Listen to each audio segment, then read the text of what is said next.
Okay, so I just watched the 2019 remake of Pet Sematary, the latest in a long line of films adapted from the works of Stephen King, and while I haven't ever seen the original Pet Sematary film, actually, just wait one sec, hold on. 2 hours later. Okay, so I just watched both film adaptations of Stephen King's Pet Sematary, but even if I hadn't, the basic premise of this story has been paid homage to, parodied, referenced, and ripped off enough times in popular media that most people will have already got the gist going into this remake, even if they don't realize it. Sometimes, that is better. Sometimes, Dad is better. Sometimes Dad is better. The film stars Jason Clarke as a doctor who moves out to an old house in rural Maine with his wife, 2 kids, and their cat. The family meets and befriends their neighbor, an old man played by John Lithgow, and they learn that their property happens to include an exceptionally sinister-looking graveyard for animals called the Pet Sematary, spelled incorrectly for some reason. Hijinks, of course, ensue from there.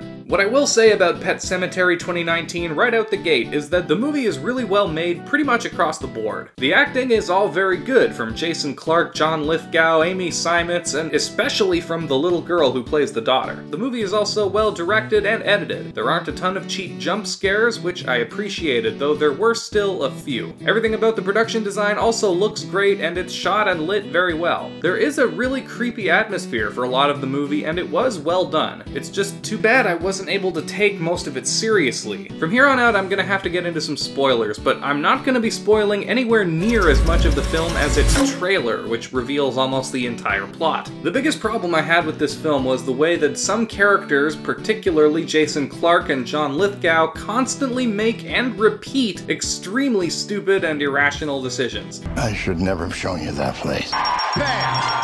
Just like that. That's all there is to it. A winner! Now, first of all, I get that this is supposed to be the point of the movie. It's all about grief and how hard it can be to live with and move on from trauma. I also get that a lot of people do get into self-destructive patterns of behavior, repeating the same mistakes over and over again. But while I can understand how it might be easy to fall into a cycle of drug abuse, gambling addiction, or other problems of that nature, I somehow find it hard to believe that necromancy qualifies as one of those things where you're left thinking, I just gotta try it one more time, man. At least not in the way this film portrays it, where the resulting zombie, or whatever you want to call it, is clearly and demonstrably evil every single time. Unless that's your thing, I mean, hey, who am I to judge? It's just that as the characters' poor decisions started to pile up, I started being less and less able to take anything seriously, and I wasn't alone. There were multiple points throughout the second half of this movie that had my entire, relatively full theater laughing out loud, and I don't think any of those parts were supposed to be funny. I found the story of the original Pet Sematary to be much more digestible, despite having basically the same plot, many more laughable moments, mostly inferior performances, especially from the child actors. Grandma and Grandpa gave me all sorts of neat things.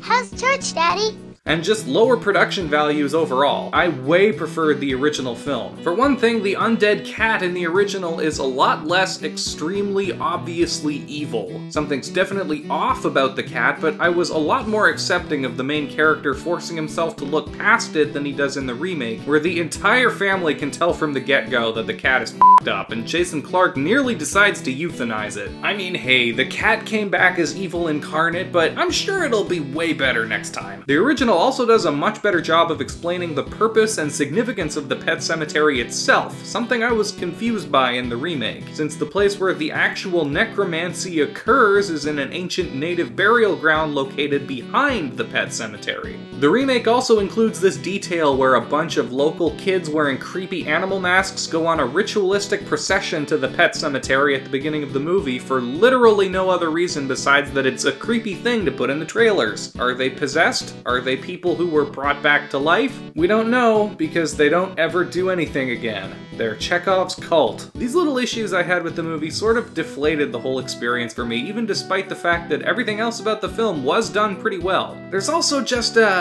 I don't know how to describe it, a Stephen Kinginess the original Pet Sematary gave me that this remake didn't, despite having watched both of them now for the first time within 24 hours of one another. And I'm not talking about the actual Stephen King cameo, or the fact that he wrote it. You know what, actually that is probably why. why. I'd say that if you haven't seen either version of Pet Sematary, save some money and stick with the original movie. The new one is well made for the most part, but my overall impression of it was just sort of it's a horror movie. But if you liked this video, you'd be doing me a huge favor if you could hit that like button, subscribe for more in the future, and ring the bell to stay updated on future releases. Leave a comment down below letting me know any of your thoughts on Pet Sematary, and check out some of the other videos I've got up on this channel. Until next time, thanks as always to all of you guys for watching, and take care.